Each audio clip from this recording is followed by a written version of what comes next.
Thank you. Good to see everybody again. Thanks for coming tonight, and thank you to our viewing audience at home. Welcome to another episode of the IB Film Show with Mr. Shotwell. I will be your host, David Shotwell, and I'm here today with another very talented filmmaking team. KJM Productions has just finished up, wrapped on another project titled Banana Man, I believe, Yes. Correct? Awesome, and we're here with the filmmaking crew today. It's my pleasure to introduce to my left the cinematographer on this project, Michael Silazar. The project's director, Josh Arazo. And our sound designer and editor on this project, Kevin Finney. Thank you so much for joining me this evening, gentlemen. How are you doing? We're good. Excellent, excellent. All right, a couple of brief questions about this project before we check it out. Generally speaking, I know that this project took a lot of inspiration from Catherine Bigelow's Point Break, specifically the foot chase scene.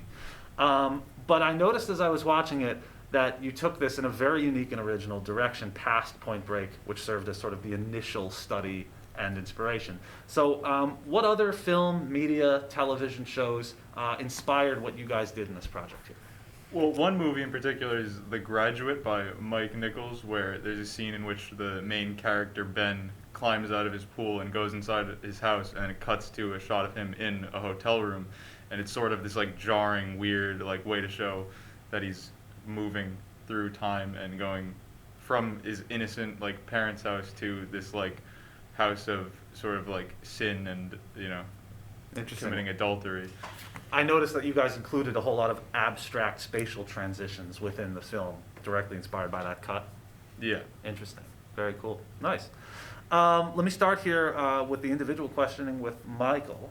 Mike, you handled the cinematography on this project. Yes, I did. And I noticed that you guys did a pretty interesting thing here, sort of a reference to the old Scooby-Doo cartoons, where you had a shot, and it looked like the actors in the film were magically sort of transitioning, like Kevin alluded to, between spaces. How did you pull off that Scooby-Doo doors effect?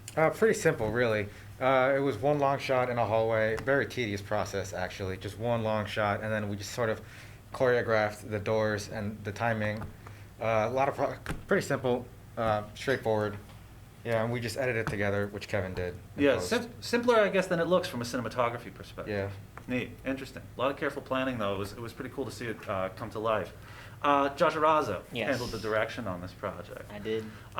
Josh, generally speaking, where did this idea come from? I mean, on the surface, it just looks so absurdist and action-packed, but silly. But I know that there's something deeper behind this film that we might miss at first glance. So the idea was just like, all of us just bouncing off ideas off each other, and then Kevin just brought up his banana suit, and then I was like, oh, we'll bring a banana peel and say that's the son of the Banana Man.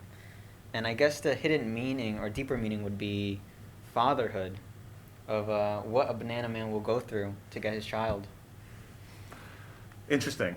Thank you. Yeah, it's a heavier film than I guess I would have imagined, even having already seen it. Yes. Kevin had a lot to handle on this project, right? Yeah. And I know we spoke earlier about a question I was going to ask you, but I've decided to change my mind because I have to know.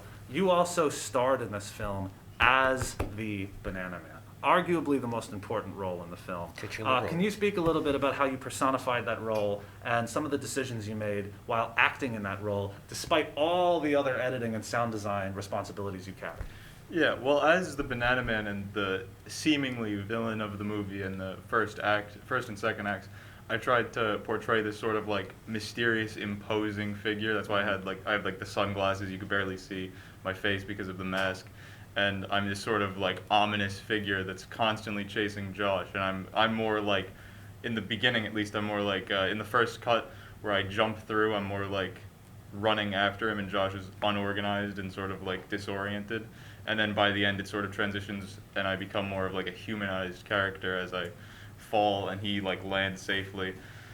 And it's like the mask that I put on of being like this imposing figure sort of falls apart by the end as I am more emotional towards finding my son. Very interesting. So a lot of substantive meaning in the mise-en-scène and the costuming, which again I think might not be apparent at first glance. Yeah. Very interesting.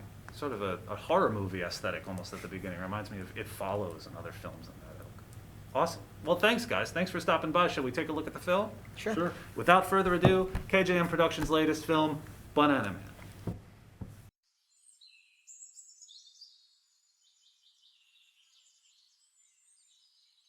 Is that Banana Man?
Another excellent production, gentlemen. Another excellent production. Thank you so much for joining us this evening. And thanks again to our viewing audience at home. This has been another edition of the IB Film Show with Mr. Shotwell. We hope to see you again next time.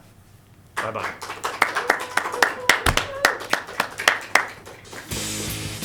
Great job, gentlemen. Thanks so much.